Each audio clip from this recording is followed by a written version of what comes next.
D'accord. Salut et bénédictions sur l'envoyé de Dieu, sur sa famille et sur ses compagnons. Mes chers élèves, comment allez-vous? Ça va bien? Aujourd'hui, on va aborder une nouvelle leçon dont le titre est La construction géométrique de l'image d'un objet net, plutôt d'un objet lumineux. Le premier paragraphe est comment obtenir une image nette d'un objet lumineux. On commence par une expérience. On va placer une lentille convergente entre un objet lumineux sous forme d'une lettre D et un écran. Et essayons de modifier la distance entre l'objet et la lentille, ainsi que la distance entre la lentille et l'écran, comme le montre la figure suivante. Regardez cette figure. Il y a d'abord le système qu'on appelle le banc optique, c'est celui-là. Et il y a, à droite, il y a l'objet lumineux sous forme d'une lettre D. Il y a la lentille convergente. Il y a l'écran. Et il y a l'image de la lettre D. Observation. La première observation, c'est que l'image qu'on obtient se forme sur l'écran. C'est pour cela qu'on dit qu'il est réel. De plus, l'image obtenue est renversée. Pour que l'image soit nette, il faut que les deux conditions soient réalisées. C'est-à-dire, les rayons lumineux doivent passer au voisinage du centre optique. Les rayons lumineux sont peu inclinés par rapport à l'axe optique. Ces deux conditions précitées sont appelées conditions de Gauss. La conclusion à en tirer, c'est que pour obtenir une image nette, il faut que l'objet lumineux, la lentille convergente et l'écran soient perpendiculaires au plan de la paillasse. La seconde condition, c'est qu'il faut réaliser les conditions de Gauss. Une remarque. Pour réaliser les conditions de Gauss, on place un diaphragme entre l'objet lumineux et la lentille. Le rôle de ce diaphragme, c'est d'améliorer la qualité de l'image, mais il diminue sa luminosité, car il sélectionne les rayons lumineux au voisinage de l'axe optique. Voilà un schéma qui décrit ce qu'on a dit tout à l'heure. Regardez, premièrement, sans utiliser le diaphragme. On a ici un faisceau lumineux parallèle qui va traverser la lentille convergente, de la même que l'autre faisceau qui est un peu incliné. Regardez la différence lorsqu'on a utilisé un diaphragme. Si on observe bien, on constate que le rôle de ce diaphragme, c'est qu'il élimine un certain nombre de rayons lumineux et par conséquent, l'image devient nette. Maintenant, on va passer à la construction géométrique de l'image. Petit 1, on va voir de quoi s'agit-il, les rayons particuliers. Corrigez s'il vous plaît, il y a un N après O, les rayons. Petit 1, les rayons passant par le centre optique, c'est-à-dire on va voir les rayons qui passent par le centre optique, qu'est-ce qu'il va leur passer. On va réaliser une petite expérience. Le voilà. On va envoyer un faisceau lumineux sous forme d'un rayon lumineux et on va le faire passer par le centre optique de cette lentille. Et comme vous le voyez, ce rayon lumineux traverse la lentille sans subir de déviation. C'est-à-dire comme si la lentille n'existe pas. Maintenant, on va passer à la construction géométrique de l'image. Regardez, il y a les rayons lumineux qui sont colorés en rouge. Il y a le premier rayon, il traverse le centre optique sans subir de déviation. Il y a le second rayon aussi, il traverse la lentille sans subir de déviation. La conclusion à en tirer, c'est que tout rayon lumineux, c'est-à-dire n'importe quel rayon lumineux qui traverse le centre optique de la lentille, il va le traverser, bien sûr, sans subir aucune déviation. 1, 2, les rayons incidents parallèles à l'axe optique principal. De la même manière, on va envoyer un faisceau de rayons lumineux parallèles à travers une lentille convergente et on va observer que tous ces rayons lumineux se coupent en un même point. Regardez là la construction. Il y a le faisceau de rayons lumineux parallèles. Une fois qu'il traverse la lentille, on observe qu'il va se couper, ou bien se rencontrer en un même point, appelé le foyer principal. Image qu'on le symbolise par la lettre F'. La conclusion à en tirer, c'est que tout rayon lumineux incident, c'est-à-dire qui arrive à la lentille parallèlement à l'axe optique principal, il va émerger de cette lentille en passant bien sûr par le foyer principal, image F'. 1, 3, les rayons passant par le foyer principal objet F. Voilà l'expérience. On va envoyer un faisceau lumineux de telle sorte qu'il passe par le foyer principal objet. On voit que ce faisceau lumineux traverse cette lentille parallèlement à l'axe optique principal. Voilà la construction géométrique. Voilà le foyer principal objet. Voilà le foyer principal image F'. Les rayons lumineux qui traversent ce point F ainsi que l'autre, ils vont émerger de la lentille parallèlement bien sûr à l'axe optique principal. La conclusion à en tirer, c'est que tout rayon lumineux passant par le foyer principal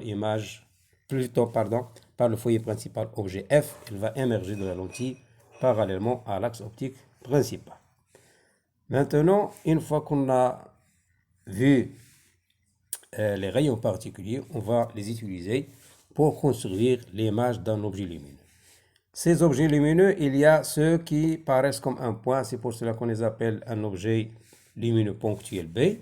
Pour construire l'image de cet objet B, pour construire l'image d'un objet lumineux ponctuel B, il suffit de tracer les rayons particuliers, c'est-à-dire le rayon parallèle à l'axe optique principal et le rayon passant par le foyer principal objet F. Bien sûr, ces deux rayons doivent émerger du point B, c'est-à-dire issus du point B. On a vu tout à l'heure comment se comportent ces rayons lumineux. On a vu tout à l'heure que le rayon parallèle à l'axe optique, il va émerger, bien sûr, en passant par le foyer principal, image F'. Et le rayon incident du point B, il va, une fois qu'il passe par,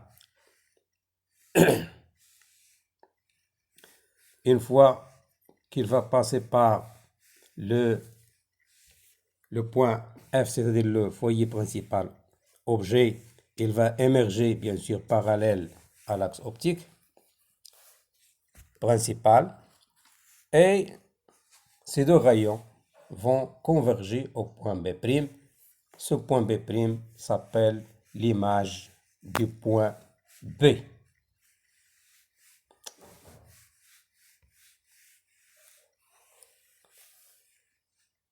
On dit que B' est le point conjugué de B. Maintenant, cas d'un objet étendu, c'est-à-dire un objet qui n'est pas ponctuel. Pour construire l'image d'un objet AB, on trace d'abord l'image du point B situé en haut, comme dans le cas précédent. rectifier, c'est pas la cas, mais le cas. On trouve B'. Pour obtenir l'image du point A, on trace la projection orthogonale de B' sur l'axe optique principal. On obtient A'. Et ainsi, le segment de droite A'B' représente l'image de l'objet AB. Voilà comment. Voilà l'image B' du point B. On va effectuer la projection orthogonale de ce point B' sur l'axe. On obtient le point B', le point A'. Regardez que ce segment A'B', il est perpendiculaire à l'axe optique principal. Regardez, j'ai effectué le symbole d'un angle droit. Donc le segment de droite A'B' va constituer l'image de l'objet AB tout entier. Et notons que A'B' il est bien sûr renversé.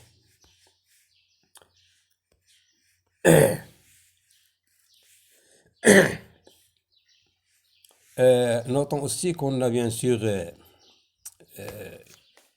pris une distance focale OF' égale à 5 cm et qu'on a bien sûr respecté dans cette construction la distance OF' égale à 5 cm. C'est-à-dire on a pris un petit carreau qui vaut 1 cm et on a pris la distance de O à F', bien sûr 5 petites gradations, équivaut bien sûr à 5 cm. Maintenant, on va passer aux caractéristiques de l'image obtenue par une lentille convergente. Et je vous donne un tableau récapitulatif. Vous allez comprendre ceci après avoir effectué des constructions géométriques. Dans le cas où la distance entre l'objet et la lentille est plus grande que 2 fois que le double de la distance focale OF, dans ce cas, l'image obtenue est réelle et de plus il est renversé. A'B', c'est-à-dire la longueur de l'image A'B' est plus petite que AB. La distance entre l'image et la lentille est plus petite que la distance entre l'objet et la lentille. Dans le cas, on va rapprocher le système, ou bien l'objet lumineux AB, de la lentille, de telle sorte que la distance OA est égale à 2 fois la distance focale OF. Dans ce cas, l'image aussi reste nette, réelle et renversée. De plus, la longueur de l'image est égale à celle de l'objet et la distance image-objet est la même que la distance objet-lentille. Troisième cas, on va placer l'objet AB de telle sorte que la distance entre cet objet et la lentille est plus grande que la distance focale de cette lentille et plus petit que le double de cette distance. Dans ce cas, la nature de l'image, toujours dans ce cas, elle est réelle et renversée. La longueur de l'image est plus grande que la longueur de l'objet. La distance image-lentille est plus grande que la distance objet-lentille. Le quatrième cas, c'est le cas où OA égale OF, c'est-à-dire la distance entre l'objet et la lentille est égale à la distance focale de cette lentille. De la même manière, dans ce cas, on obtient une image qui est réelle, renversée, mais cette fois-ci, elle est très loin. Et la longueur de l'image est plus grande que la longueur de l'objet. La distance image-lentille est plus grande que la distance objet-lentille. Et finalement, le dernier cas, c'est le cas où la distance objet-lentille, OA, est plus petite que la distance focale de la lentille. Dans ce cas, on ne peut plus obtenir une image sur l'écran. C'est la raison pour laquelle on l'appelle une image virtuelle. Cette image est droite, c'est-à-dire qu'elle n'est pas renversée. La longueur de l'image A'B' est plus grande que la longueur de l'objet AB. La distance image-objet, c'est-à-dire OA', est plus grande que la distance objet-lentille OA. Maintenant, on va faire un exemple pour que vous puissiez vous familiariser à la construction géométrique. Soit à représenter l'image d'un objet lumineux AB de longueur 2 cm donné par une lentille convergente de longueur L égale à 5 cm qui a une distance focale OF' égale à 2 cm dans les cas suivants. C'est dans le cas où l'objet est éloigné de la lentille d'une distance qui vaut 6 cm. Dans le deuxième cas, il vaut 4 cm. Et dans le troisième cas, il vaut 1,5 cm. Maintenant, je vous donne la réponse. La première chose à faire avant de commencer la construction, c'est de choisir, et j'insiste bien sûr sur le choix de l'échelle. Et ceci est très important. Par exemple, dans notre exercice, on va choisir 2 carreaux qui vaut 1 cm. Deuxième étape, c'est la représentation de la lentille, de la distance focale OF', la distance OA et la longueur de l'objet AB. Dans le dernier cas, on va passer à la construction de l'image en appliquant bien sûr les étapes précédentes dans le cas de 2. Voilà la construction. OA égale à 6 cm. Donc, 6 cm. On a dit tout à l'heure que 2 petits carreaux, c'est 1 cm. Donc, la distance focale, c'est de O à A. J'ai mis 4 carreaux, c'est-à-dire 4 cm.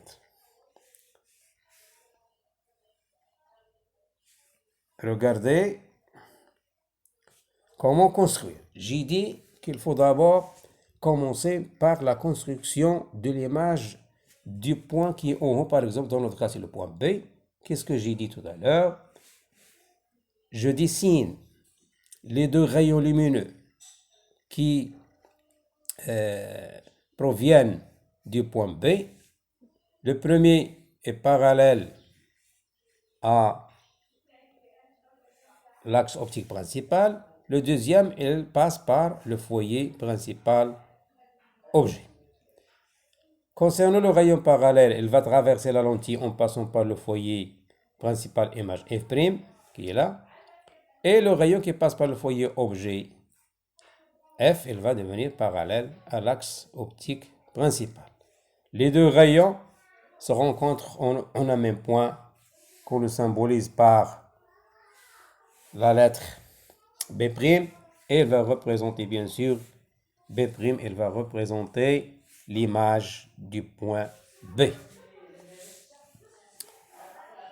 Pour obtenir l'image du point A, il suffit d'effectuer la projection orthogonale de B' sur l'axe optique principal. J'obtiens le point A', et finalement, le petit segment de droite A'B' va constituer l'image de AB.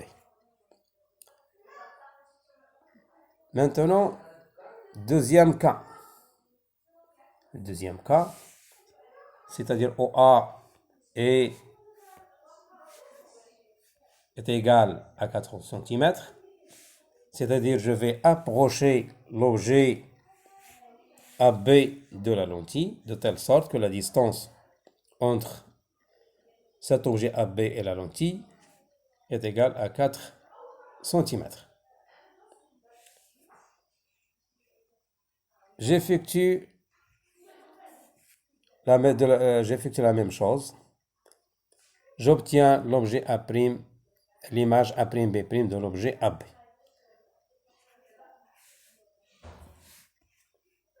Remarque. La nature de l'image A'B' est réelle et renversée égale à celle de l'objet. C'est-à-dire, la longueur de l'image A'B' est égale à la longueur de l'objet AB égale 2 cm. Et si on mesure la distance OA' égale 4 cm égale OA, cette distance que l'on peut prévoir sans faire la construction géométrique de l'image, puisque OA égale à 4 cm est le double de la distance focale OF, donc il égale 2 OF. Donc, d'après le tableau récapitulatif, on doit nécessairement obtenir OA' égale à OA égale à 4 cm. Et la longueur de l'image est égale à la longueur de l'objet qui est égale à 2 cm. Le cas où OA égale à 1,5 cm, c'est-à-dire on va placer l'objet AB à une distance de la lentille qui est plus petit que la distance focale de cette lentille. Donc OA, regardez bien que OA est plus petit que OF ou bien OF'.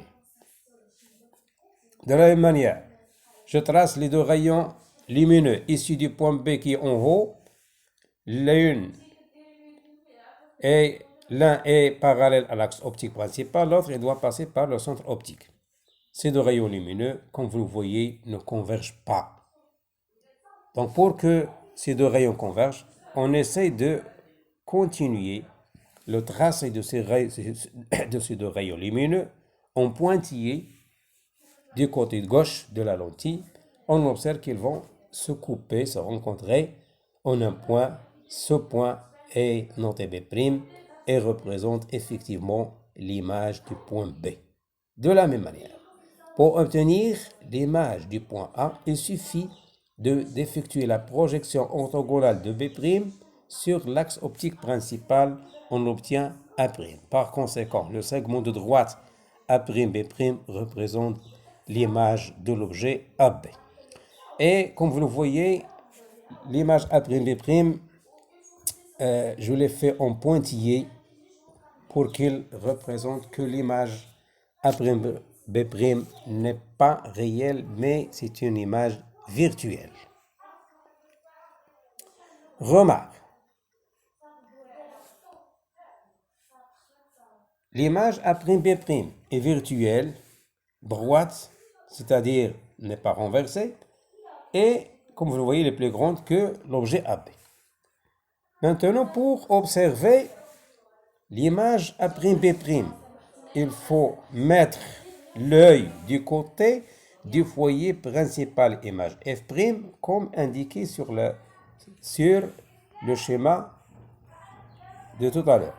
C'est là. Il faut mettre vos yeux sur, ou bien du côté du foyer principal image F', et on va observer bien sûr l'image A'B' qui est une image virtuelle. Dans ce cas, et dans ce cas seulement, cette lentille, elle va jouer le rôle d'une loupe qu'on va étudier dans une leçon ultérieure. Maintenant, on va faire des exercices d'application, mais seulement je vais vous lire ces exercices, c'est à vous de les faire, et après, je vais vous donner la correction. Donc, le premier exercice, on va essayer de compléter les rayons émergents ou incidents qui manquent à chacun des schémas suivants. Exercice 2. Un objet AB de hauteur 20 cm est placé perpendiculairement à l'axe optique principal de la lentille, convergente à 40 cm de son centre optique.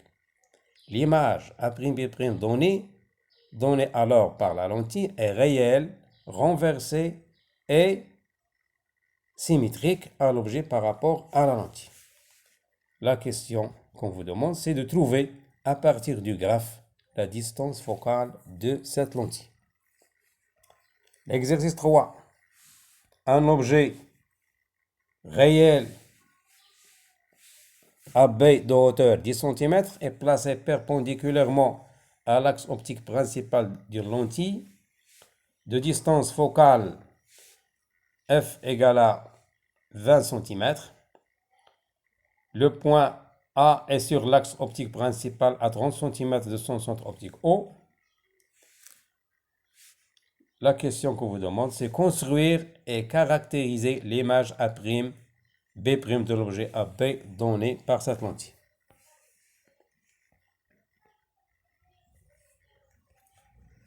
Exercice 4.